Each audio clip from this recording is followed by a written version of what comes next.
Hello மக்களே, welcome back. Under 50Kல top 5 phones தான் உங்களுக்காக கொண்டு வந்திருக்கோம். ஸோ 30,000லேருந்து 50,000 ரூபாய்க்குள்ளே நீங்கள் ஃபோன் வாங்க போகிறீங்க. என்னோடய ப்ரியாரிட்டி கேமிங் தான், இல்லை என்னோடய ப்ரியாரிட்டி மல்டிமீடியா கண்டென்ட் இல்லைப்பா, என்னோடய ப்ரியாரிட்டி வந்து ஃப்ளாக்ஷிப் டிவைஸை யூஸ் பண்ண முடியாது, ஆனால் நான் ஒரு மிட்ரேஞ்ச் ஃப்ளாக்ஷிப்பை யூஸ் பண்ணணும், ஃப்ளாக்ஷிப்பில் இருக்க எல்லா ஸ்பெக்ஸும் எனக்கு இருக்கணும் அப்படின்னு ஆசைப்படுறவங்களுக்கான வீடியோ தான் இது. ஸோ 30,000 ரூபாயிலேருந்து 50,000 ரூபாய்க்குள்ளே உங்களுக்காக எல்லா ஸ்பெக்கையும் பிரித்து ஒரு 5 மொபைலில் கொண்டு வந்திருக்கோங்க. ஸோ அதை பற்றின டீட்டெயில் வீடியோ தான் நீங்கள் நம்ம பார்க்க போகிறோம். ஸோ இந்த வீடியோ ஸ்கிப் பண்ணாமல் ஃபுல்லாக பாருங்கள். ஸோ உங்கள் ஃப்ரெண்ட்ஸ் அண்ட் ஃபேமிலி எதனா மொபைல் வாங்க போகிறீங்க, இல்லை நீங்கள் வந்து மொபைல் வாங்க போகிறீங்க அப்படின்னாலும் இந்த வீடியோ உங்களுக்கு ஹெல்ப்ஃபுல்லாக இருக்கும். ஸோ நான் உங்கள் குமரன், இது உங்களுக்கு பக்ஸ் படிதாபங்கள். வாங்க வீடியோக்குள்ளே போகலாம். ஃபஸ்ட்டு ப்ரியாரிட்டி 50Kக்குள்ளே என்னோடது என்னன்னு பார்த்தீங்கன்னா ஐக்கோவோட 15R தாங்க. ஸோ 15R லான்ச் ஆனது வந்து பார்த்திங்கன்னா ஆல்மோஸ்ட் 45Kக்கு லான்ச் பண்ணியிருக்காங்க. ஸோ கார்டு ஆஃபர்லாம் போட்டிங்கன்னா ஒரு 42,000 43,000 வாங்க முடியுதுன்னு வச்சுக்கோங்களேன். இன்றைக்கி இப்போ இந்த வீடியோ ரெக்கார்ட் பண்ணும்போது என்ன ப்ரைஸ்க்கு விற்கிறாங்கன்றதே நம்ம பார்த்துருவோமே அமேசானில். ஸோ இல்லை சொன்ன மாதிரி 45,000 ரூபாய்க்கு லான்ச் பண்ணியிருக்காங்க. ஸோ 45,000 ரூபாய்க்கு லான்ச் பண்ணதில் கார்டு ஆஃபர் வந்து பார்த்திங்கன்னா ஒரு 2,000 ரூபாய் இருக்குங்க. ஆக்சிஸ் கிரெடிட் கார்டு வச்சுருந்திங்கன்னா 2,500 ஸோ ஆவரேஜாக 2,000 2,500 இருக்குது. ஸோ ஆவரேஜாக பார்த்தீங்கன்னா 43,000 43,000 ரூபாய்க்கு ஐக்கூவில் அப்படி என்ன இருக்குது அப்படின்னு கேட்குறவங்களுக்கு ஒரு நல்ல டிஸ்பிளே, நல்ல கம்யூனிட்டி சப்போர்ட்டு, நல்ல ஆஃப்டர் சப்போர்ட்டு, ஒரு ப்ரீமியமான ஒரு ஃபோனை கையில் எடுக்கிற ஃபீல் கிடைக்கிறதா இருக்கட்டும், நல்ல பேட்டரி லைஃபு, நல்ல கூட சப்போர்ட் பண்ணுறதுக்கு ஒரு நல்ல தரமான சார்ஜர்னு சொல்லிட்டு எல்லாத்தையும் பக்காவாக கவர் பண்ண ஒரு ஆல்ரவுண்டர் மொபைல் தான். ஸ்னாப்ட்ராகனோட 8 Gen 5 தான் கொடுத்துருக்காங்க. ஸோ அந்த ஆங்கிளில் யோசிக்கும் போதும் இது கம்பேரிட்டிவ்லி 8 எலைட்டுக்கு ஈக்குவலான ஒரு பர்ஃபார்மன்ஸை கொடுக்க போகுது.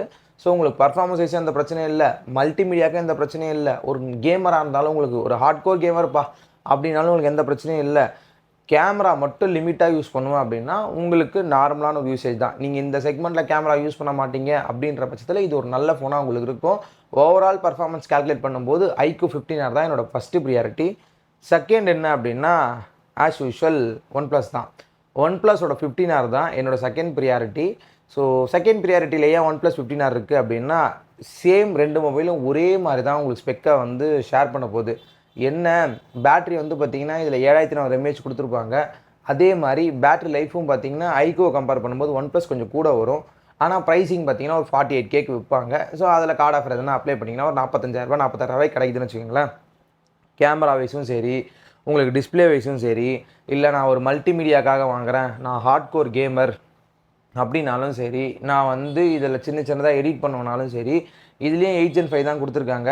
ஸோ ரா பர்ஃபார்மன்ஸ் வேணும் அப்படின்றவங்களுக்கு OnePlus 15Rம் ஒன் ஆஃப் த பெஸ்ட் ஆப்ஷனாக இருக்க போது. கேமராவும் ஓரளவுக்கு நல்லாவே கொடுத்துருப்பாங்க கம்பேரிட்டிவ்லி ஐக்கூ 15R கம்பேர் பண்ணும்போது. ப்ரைஸ் வைச்சு பார்க்கும்போது உங்களுக்கு ஆல்மோஸ்ட் ஒரு 3,000 5,000 ரூபா டிஃப்ரென்ஸ் கண்டிப்பாக மார்க்கெட்டில் இருக்க தான் போகுது. ஸோ அது பேஸ்ட் ஆன் உங்களோட ஆஃபர்ஸை பொறுத்து அது மாறப்போகுதுன்னு வச்சுக்கோங்களேன். OnePlus 15R என்னோடய ப்ரியாரிட்டியில் செகண்ட் இருக்க ரீசன் இதுதான். ஆஃப்டர் சர்வீஸ் வந்து பார்த்திங்கன்னா இன்றைக்கி தேதிக்கு நல்லா இருக்குது, பட் நாளைக்கு எப்படி இருக்குன்றத வந்து தெரியல. பிகாஸ் OnePlusோட சர்வீஸ் சென்டர்ஸ் எல்லாமே வந்து ஓப்போலேருந்து தான் வந்து பார்த்திங்கன்னா அப்படி இப்படி கொலாபரேட் பண்ணி ஓட்டிகிட்ருக்காங்க. ஸோ இதில் என்ன பிரச்சனை அப்படின்னா திரும்ப ஓப்போக்கே போகிறதுன்ற பட்சத்தில் OnePlusோட ஒரு சில வேலைகள் வந்து பார்க்கும்பொழுது இது இருக்குமா இருக்காதான்ற மாதிரி ஓடிட்டுருக்கு. பட் OnePlus ஸ்டில் அவங்களோட, அதாவது ஓப்போவோட ஒரு பவர்ஃபுல்லான ஒரு கேமிங் சென்ட்ரிக் டிவைஸ் மாதிரி தான் வந்து பார்த்திங்கன்னா இன்றைக்கி மார்க்கெட்டிங் பண்ணிகிட்ருக்காங்க. ஸோ அதனால் முடிஞ்ச அளவுக்கு OnePlus வாங்கலாம் நம்பி. இந்த கோடு வருது அப்படின்ற பிரச்சனை இருக்குன்றவங்களுக்கு பயமாக இருக்கும். பட் OnePlus சர்வீஸில் இன்றைக்கி வரைக்கும் நல்லா தான் பண்ணிகிட்ருக்காங்க. நாளைக்கு எப்படி இருப்பாங்கன்னு தான் தெரியாது. பட் இன்றைக்கி தேதிக்கு OnePlus ஒரு நல்ல டிவைஸாக தான் இருக்குது. கீழே போடாமல் பத்திரமா பார்த்துக்கிட்டிங்கன்னா, அந்த ஆங்கிளில் சொல்கிறேன், கீழே போட்டிங்கன்னா கண்டிப்பாக ஒரு சில பிரச்சனைகள் வரதான் செய்யும். சர்வீஸ் சென்டர் நீங்கள் போய் கொடுத்து அப்டேட்டில் கோடு வந்தாலும் அந்த பிரச்சனைகளை ஃபேஸ் பண்ண தான் செய்வீங்க. பேஸ்ட் ஆன் உங்களோட ஏரியாவில் இருக்க சர்வீஸ் சென்டரை பொறுத்து இது மாறுபடும், இதுவுமே மாறுபடும் இருக்கிறத பேஸ் பண்ணி. ஸோ என்னோட தேர்டு ப்ரியாரிட்டி அப்படின்னு யோசிக்கும்போது இந்த இடத்துல நமக்கு தெரிஞ்ச ஒரு பிராண்ட் வருது, சாம்சங்கோட S24 தான் என்னோடய தேர்ட் ப்ரியாரிட்டி. ஒரு நல்ல காம்பேக்டான ஒரு ஃபோன் வேணும் எனக்கு. இந்த செக்மெண்ட்டில் நல்ல ஒரு இன்டர்ஃபேஸ் வேணும், யூஐ எனக்கு வந்து அடிக்டான ஒரு யூஐ வேணும், எனக்கு காம்பேக்டான ஒரு டிவைஸ் வேணும், ஒரு நல்ல கேமரா வேணும், சாம்சங்லேருந்து ஒரு டிவைஸ் வேணும் அப்படின்றவங்களுக்கான டிவைஸ் தான் இது. பேட்ரி மட்டும் கொஞ்சம் பார்த்துக்கிற மாதிரி இருக்கும். இது வந்து கேமருக்கான டிவைஸ் கிடையாது. டே டு டேயில் யூஸ் பண்ணுற ஒரு பிஸ்னஸ் மேனுக்கோ இல்லை வந்து பார்த்திங்கன்னா சாம்சங்லேருந்து ஒரு டிவைஸ் வேணும்ப்பா, நான் ஒரு மார்க்கெட்டிங்கில் ஒர்க் பண்ணுறேன், இல்லை ஒரு ஆஃபீஸ் ஒர்க்கில் இருக்கேன், எனக்கு லுக் அண்ட் எலகண்ட்டாக ஒரு மொபைல் வேணும் அப்படின்றவங்களுக்கான மொபைல் தான் இது. ஸோ இந்த செக்மெண்ட்டில் இது ஒன் ஆஃப் த பெஸ்ட்டாக இருக்கும் கண்டிப்பாக. ஸோ மறக்காமல் சாம்சங் S24 நான் தேர்ட் வச்சுருக்கான ரீசன் இது தான். நீங்கள் வச்சுட்டு இருந்தீங்கன்னா உங்களோட எக்ஸ்பீரியன்ஸ் எப்படி இருக்குது அப்படின்றத மறக்காமல் ஷேர் பண்ணுங்கள். ஒன்லி 8.5லாம் வந்துருச்சுன்னா சாம்சங் பிரிச்சு மேயும், அதெல்லாம் வந்து மறுக்கலாம் முடியாதுங்க. அந்த மாதிரி ஒரு தரமான ஒரு டிவைஸாக கண்டிப்பாக வரும். 4th பொசிஷன் இது வந்து ஒரு OnePlus தான். OnePlusோட பழைய டிவைஸ் 13R. ஸோ OnePlusோட 13R நான் ஏன் இந்த இடத்துல கொண்டு வரேன் அப்படின்னா, இன்றைக்கி தேதிக்கு OnePlus 13R நானே ஒன்று யூஸ் பண்ணிகிட்ருக்கேன். ஸோ அடுத்த வீடியோ கண்டிப்பாக நம்ம சேனலில் வரதான் போகுது next. One of the best device அந்த 40Kக்குள்ளே அப்படின்றத என்னால் இன்றைக்கி அடித்து சொல்ல முடியும். ஸ்னாப்ட்ராகனோட 8 Gen 3 தான் இருக்க போகுது. டிஸ்பிளே சூப்பராக இருக்கும். உங்களுக்கு டிஸ்பிளே வைஸ் எந்த பிரச்சனையுமே இல்லை. மீடியா நீங்கள் மல்டிமீடியா பார்க்க போகிறீங்கன்னா one of the best display. Game ஆட போகிறதா இருக்கட்டும், மீடியா நீங்கள் மல்டிமீடியாக்காக வாங்குறீங்க, இல்லை ஒரு 6000 mAh பேட்டரி இருக்குது, எனக்கு 1 day சார்ஜ் நிற்கணும் அப்படின்ட்டு நீங்கள் எந்த ஆங்கிளில் யோசித்தாலும் ஒன் ஆஃப் த பெஸ்ட் டிவைஸாக அது இருக்கும். கம்பேரிட்டிவ்லி இன்றைக்கி விவோவோட V60 வாங்குறீங்களே அதே ப்ரைஸு தான் நீ விற்கிது. ஆஃப்லைன்லேயும் சரி ஆன்லைன்லேயும் சரி V60 கம்பேர் பண்ணும்போது இது எவ்வளோ பெட்ரு. ஈவன் கேமராலேயுமே சரி, இதில் 3 கேமரா கொடுத்துருப்பாங்க. ப்ரைமரி அண்டு டெலிஃபோட்டோ கொடுத்துருப்பாங்க, 2x டெலிஃபோட்டோ. ஸோ அந்த 2x வந்து பார்த்திங்கன்னா போர்ட்ரேட் ஷாட்ஸ் அவ்வளோ அருமையாக எடுக்கும். கேமரா வைஸ்லாம் பார்த்திங்கன்னா எந்த குறையுமே இல்லை. R சீரீஸ்லேயே ஃபஸ்ட்டு டெலிஃபோட்டோ கொண்டு வந்த சீரீஸ் இது தான். 13R தான் ஃபஸ்ட்டு டெலிஃபோட்டோ கொண்டு வந்தாங்க. அதே மாதிரி ஃப்ளாட் டிஸ்பிளே, உங்களுக்கு அலார்ட் ஸ்லைடர் இருக்கும், தரமான டிஸ்பிளே, தரமான ஒரு பேட்டரி லைஃபு, தரமான உங்களுக்கான ஒரு கேமரா, இந்த மாதிரி எல்லாத்தையும் அடிக்கிட்டே போகலாம். ப்ரைஸும் பார்த்திங்கன்னா ஆல்மோஸ்ட் 36 to 38Kக்குள்ளே இன்றைக்கி மார்க்கெட்டில் கிடைக்கிது.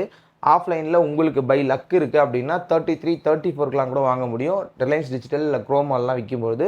So based on offer. So நம்ம ஆவரேஜாக 40Kக்குள்ளே பார்க்கும்போது இது ஒன் ஆஃப் த பெஸ்ட் டிவைஸாக இருக்கும். நான் கம்பேரிசன்லேயும் விவோ எடுத்துகிட்டு வந்துட்டேன். ஸோ விவோவை கம்பேர் பண்ணும்போது one of the best device. Performance பேஸ்லேயும் சரி, என்ன பண்ணாலும் என்ன செஞ்சாலும் இந்த ஃபோன் சூப்பராக இருக்க போகுது. ஸோ 4th பிளேஸில் OnePlus 13R.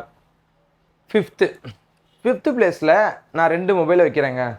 ஒன்று நம்ம நத்திங்கோட ஃபோன் 3, இன்னொன்று வந்து போக்கோவோட X8 சீரீஸ். ஸோ இந்த 2 ஃபோனில் நத்திங் ஃபோன் 3 வந்து பார்த்திங்கன்னா ஆஃபர் டைம்ஸில் உங்களுக்கு நல்ல ஒரு பீக்கான ஆஃபர் இருக்குது அப்படின்னா 35லேருந்து 40Kக்குள்ளேயே கிடைக்கும். அந்த ப்ரைஸிங்கில் one of the best device. So அந்த செக்மெண்ட்டில் நல்ல டிசைன், அதாவது நல்ல டிசைன் மீன்ஸ் பாதி பேருக்கு பிடிக்கும், பாதி பேருக்கு பிடிக்காது, அது வேறு விஷயம். யூனிக்கான ஒரு டிசைன் அப்படின்னு வச்சுக்கலாமா, யூனிக்கான ஒரு டிசைன். அதே மாதிரி பர்ஃபார்மன்ஸ் 8s Gen 4 தான் கொடுத்துருப்பாங்க. பட் கம்பேரிட்டிவ்லி அது 8 Gen 3 அளவுக்கு கண்டிப்பாக இருக்க போகுது. ஸோ பர்ஃபார்மன்ஸைஸ் உங்களுக்கு எந்த பிரச்சனையும் இருக்க போகிறதில்ல. நல்ல டிஸ்பிளே, ஒரு நல்ல பேட்டரி லைஃப் கொடுத்துருப்பாங்க. இன்னொன்று நத்திங்கோட யூனிக்கான அந்த இன்டர்ஃபேஸும் நமக்கு கிடைக்க போகுது, சாஃப்ட்வேர் சப்போர்ட்டும் கிடைக்க போகுது, யூனிக்கான ஒரு ஃபோனை யூஸ் பண்ணுற அந்த ஃபீலும் கிடைக்க போகுது. அதே மாதிரி 256, 512 2 வேரியண்ட்டில் வாங்குறதுனால ஸோ உங்களுக்கு என்ன வேணுமோ அதை நீங்கள் வாங்கிக்க போகிறீங்க. பேஸே 12256 தான் வச்சுக்கோங்களேன். இந்த செக்மெண்ட்டில் இருக்க மொத்தமே 12256 அப்படின்னா 16, 512 இந்த மாதிரி போகுது. ஸோ உங்களுக்கு அங்கே எங்கேயுமே பிரச்சனை இருக்க போகிறது இல்லைங்க. இந்த போக்கோ X8 சீரீஸில் வந்து X8 Pro Max வந்து கண்டிப்பாக உங்களுக்கு இந்த ப்ரைஸிங்கில் கிடைக்கும். இதில் வந்து டிமென்சிட்டி யூஸ் பண்ணியிருப்பாங்க. எங்களுக்கு 33 லட்சம் ஆண்ட்ராய்டு ஸ்கோர் வருதுன்னு எல்லாம் வந்து அவங்க சொல்கிறாங்க. பட் டே டு டேயில் போக்கோ எப்படி பர்ஃபார்ம் பண்ணணுன்ட்டு எனக்கு தெரியும், நான் வச்சிட்ருக்கேன். ஸோ நீங்கள் அப்டேட் பண்ணாமல் வச்சுருக்கீங்க அப்படின்னா ஒன் ஆஃப் த பெஸ்ட்டு ஃபோனாக அது கண்டிப்பாக இருக்கும். பட் அப்டேட் பண்ணிட்டீங்க அப்படின்னா ஒன் ஆஃப் த ஒஸ்ட்டு ஃபோனாக கண்டிப்பாக மாறிடும். ஸோ பெஸ்ட்டு ஃபோனாக வேணும்னா அப்டேட் பண்ணாமல் வச்சுட்ருக்கணும், ஒஸ்ட்டு ஃபோனாக வேணும்னா அப்டேட் பண்ணிடணும் அப்படின்ற கேட்டகரியில் தான் அது போகும். ஸோ ஷாமியில் இந்த பிரச்சனை ரொம்ப நாளாக இருக்குது. HyperOS நானே 2 ஃபோன் வச்சுட்ருக்கேன். சைனீஸ் வெர்ஷன் ஒன்று வச்சுட்ருக்கேன், இந்தியன் வெர்ஷன் ஒன்று வச்சுட்ருக்கேன். ஸோ இது 2த்தில் கண்டிப்பாக நான் அந்த 2 OSையும் கண்டிப்பாக கம்பேர் பண்ணி ஒரு வீடியோ போட தான் போகிறேன். ஸோ நான் எந்த அளவுக்கு HyperOSல பிரச்சனையை ஃபேஸ் பண்ணால் நம்ம சேனல் பார்க்குற எல்லாருக்குமே நல்லாவே தெரியும். ஸோ முடிஞ்ச அளவுக்கு போக்கோ சீரிஸ் வாங்குறவங்க கொஞ்ச நாளைக்கு அப்டேட் பண்ணாமல் வச்சுக்கோங்க. அந்த பர்ஃபார்மன்ஸும் சரி, அந்த எக்ஸ்பீரியன்ஸும் சரி உங்களுக்கு கண்டிப்பாக பெட்டராகவே ஃபீல் ஆகும். ஸோ அதனால் முடிஞ்ச அளவுக்கு அப்டேட் பண்ணாதீங்க, இதுதான் நான் சொல்ல வர்றது. ஸோ நத்திங் ஃபோன் 3 வாங்க போகிறீங்களா இல்லை போக்கோ X8 Pro வாங்க போகிறீங்களோ, ஸோ அது நீங்கள் டிசைட் பண்ணிக்கோங்க. ஸோ இதுதான் என்னோடய டாப் 5 ப்ரியாரிட்டி. ஸோ இதில் நீங்கள் கேமரா வேணும் அப்படின்னா என்னோடய கேமரா தான் ஃபஸ்ட்டு ப்ரியாரிட்டி. அப்படின்னா OnePlusம் சாம்சங்கும் உங்களுக்கு கன்வீனியண்ட்டாக இருக்கும். இந்த 2 ப்ரைஸிங்கில் எதுனாலும் சூஸ் பண்ணிக்கலாம். பர்ஃபார்மன்ஸ் அண்ட் ஆஃப்டர் சர்வீஸ் எனக்கு நல்லாவே இருக்கணும் அப்படின்னு யோசிக்கும்போது இந்த இடத்துல iQOO கண்டிப்பாக வரும். ஸோ தேர்டு வந்து பார்த்திங்கன்னா எனக்கு ஆவரேஜான ஓவரால் ஆல்ரவுண்டர் வேணும், என் ப்ரைஸ் வந்து 45க்குள்ளே அப்படின்னா நீங்கள் திரும்பவும் நத்திங்கோ இல்லைனா வந்து ஒன் ப்ளஸோ நீங்கள் சூஸ் பண்ணுற மாதிரி இருக்கும். ஸோ நீங்கள் இந்த 5 ஃபோனில் எந்த ஃபோன் சூஸ் பண்ணுவீங்கன்றத மறக்காமல் கமெண்ட் பண்ணுங்கள், நானும் தெரிஞ்சுக்கிறேன். நீங்கள் இந்த ஃபோனில் வேறு யாருனா யூஸ் பண்ணிகிட்டு இருக்கீங்க அப்படின்னா அதோட எக்ஸ்பீரியன்ஸையும் ஷேர் பண்ணுங்கள். கண்டிப்பாக நம்ம சேனலுக்கு யூஸ்ஃபுல்லாகவே இருக்கும். ஸோ அவ்வளோதான் இந்த வீடியோ பிடிச்சிருந்தா லைக் பண்ணுங்கள், சப்ஸ்கிரைப் பண்ணுங்கள், ஷேர் பண்ணுங்கள். மறக்காமல் சப்ஸ்கிரைப் பண்ணிட்டு வீடியோ பாருங்கள் ஃப்ரெண்ட்ஸ். Thank you friends.